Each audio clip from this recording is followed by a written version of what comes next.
Hello. ఈరోజు మనము వంకాయ బజ్జీ చేద్దాము.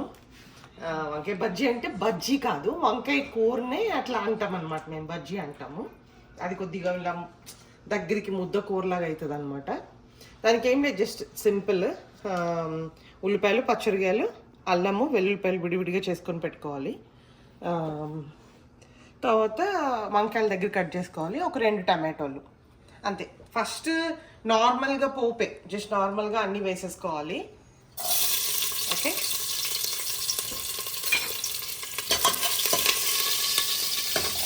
నార్మల్గా జస్ట్ ఏమి పెద్దగా పోపులాగా ఏమి వేగక్కర్లేదు, ఎందుకంటే దీని తర్వాత మళ్ళీ మనం పోపు వేస్తామన్నమాట. సో అందుకని ఇది జస్ట్ ఒకసారి ఇట్లా, మామూలుగా అయితే అన్నీ ఒకేసారి కుక్కర్లో వేసేస్తాము, కానీ దీనికి నేను జస్ట్ కొద్దిగా ఆయిల్ వేసాను. యూ కెన్ డైరెక్ట్లీ యాడ్ చేసేసుకోవడమే ఇది.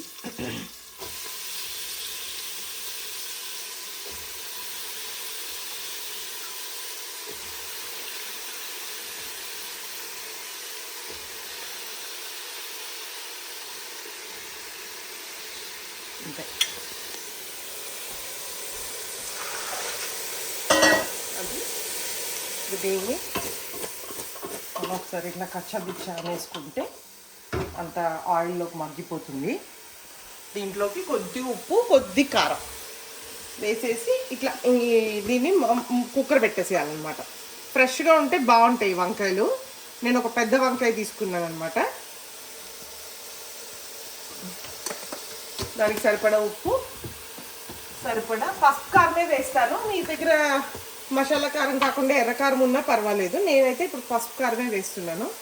ఇంత ఎక్కువ అవసరం లేదు, ఎందుకంటే ఆల్రెడీ పచ్చిమిరపకాయలు వేసాము, మళ్ళీ తర్వాత తడకా వేస్తాము కాబట్టి దానికి కూడా వేస్తాము.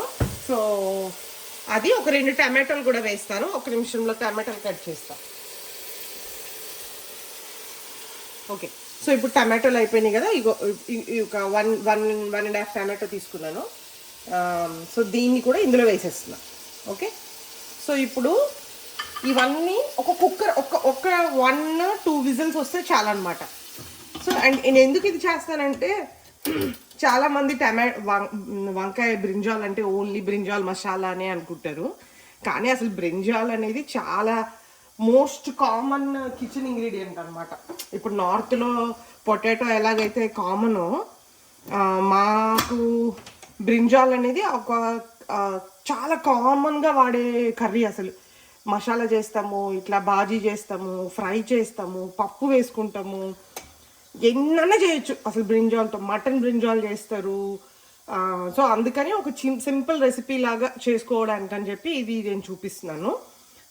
ఇది అయిపోయిన తర్వాత ఇది విజిల్ ఓపెన్ చేసిన తర్వాత దీని నెక్స్ట్ ప్రాసెస్ చూపిస్తాను. సో ఒకసారి విజిల్ ఓపెన్ చేసి చూద్దామండి. కుక్కర్ 4 విజిల్ వచ్చింది. ఇప్పుడు చూస్తే మీరు చూసారు కదా, ఇది ఇట్లా ఒక్కసారి, నేను అసలు నీళ్ళు ఏమీ పొయ్యలేదు. దీన్ని ఒక్కసారి పప్పు గుట్టుతో ఇట్లా మంచిగా మెప్పేసుకోవాలన్నమాట. ఓకే, ఏమి మొత్తం అంటే మొత్తం వంకాయ టమాటోలన్నీ ఇట్లా ఇట్లా పేస్ట్ లాగా అయిపోవాలి. ఓకే, దగ్గరికి. ఇప్పుడు దీనికి చిన్న పోపు, మామూలుగా ఎందుకంటే కుక్కర్లో ఇందాక మనం ఉల్లిపాయలు అవి వేసాం కదా, ఇప్పుడు దీన్ని చిన్న పోపు లాగా వేసుకుంటా ఉన్నాడు.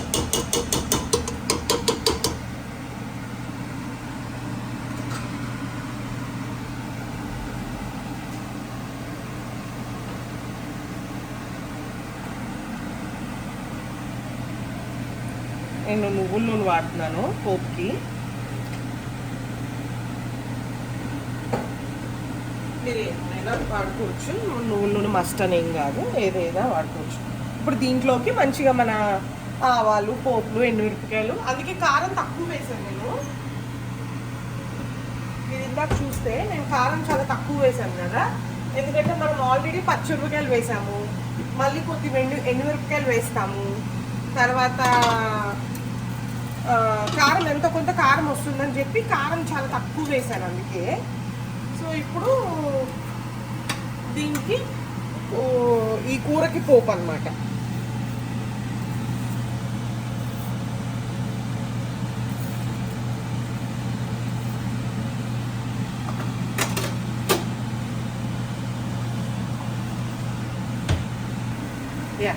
సో ఇది పోపు వేగుతుందండి. ఇప్పుడు కొద్ది నువ్వుల నూనె కదా, అందుకే కొద్ది నురగలాగా వస్తుంది. మీరు మామూలుగా మీరు వంటకి ఏం వాడుకుంటారో అది వాడుకోవచ్చు. సో దీంట్లో కొద్దిగా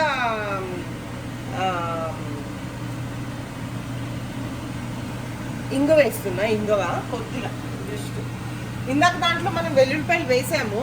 సో ఇది ఇంకొద్ది ఫ్రెష్ స్మెల్ వస్తుంది అని చెప్పి అంతే. ఓకే, అది చిటపట్లు ఆడుతున్నాయి కదా. ఇది కొద్దిగా డైరెక్ట్ కూరలో పప్పు కాబట్టి కొద్దిగా శనగపప్పు కూడా వేస్తాను, ఎందుకంటే ఆ వంకాయలు మధ్యలో బాగుంటుంది అన్నమాట.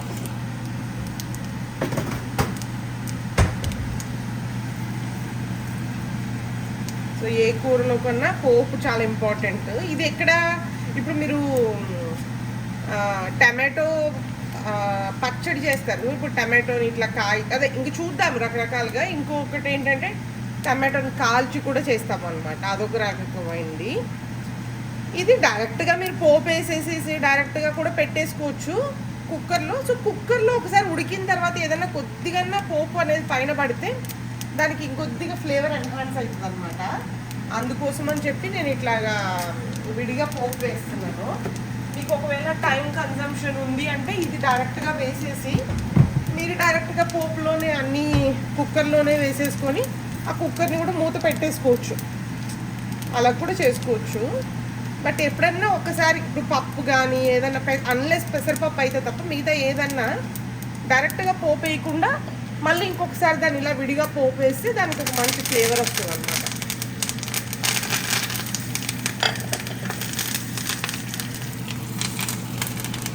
ఇప్పుడు ఈ పోపు అంతా మనము ఈ టమాటో బాజీలో వేసేసుకోవాలి. వేసి ఒక్కసారి స్టవ్ పెడదాము, ఒక్కసారి, ఎందుకంటే పోపు మొత్తము బాజీ మొత్తం తీసుకుంటుంది అనమాట. ఓకే, దీన్ని తీసుకొచ్చి మొత్తం పోపు అంతా ఇందులో వేసేసాము. వేసేసి కొద్దిగా కొత్తిమీర పెట్టుకున్నాను, దీన్ని కూడా అందులో వేసేసి దీన్ని మూత పెట్టేసి జస్ట్ మూత పెట్టేసేస్తాను టైట్గా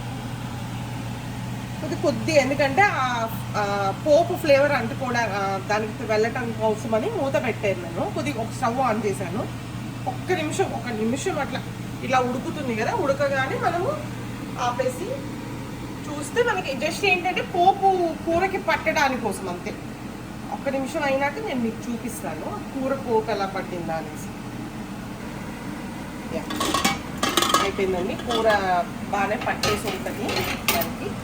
సో ఇప్పుడు జస్ట్ ఇలా కలిపేసుకుంటే మొత్తం మనం ఫ్రెష్గా టమాటో బాజీ కర్రీ రెడీ.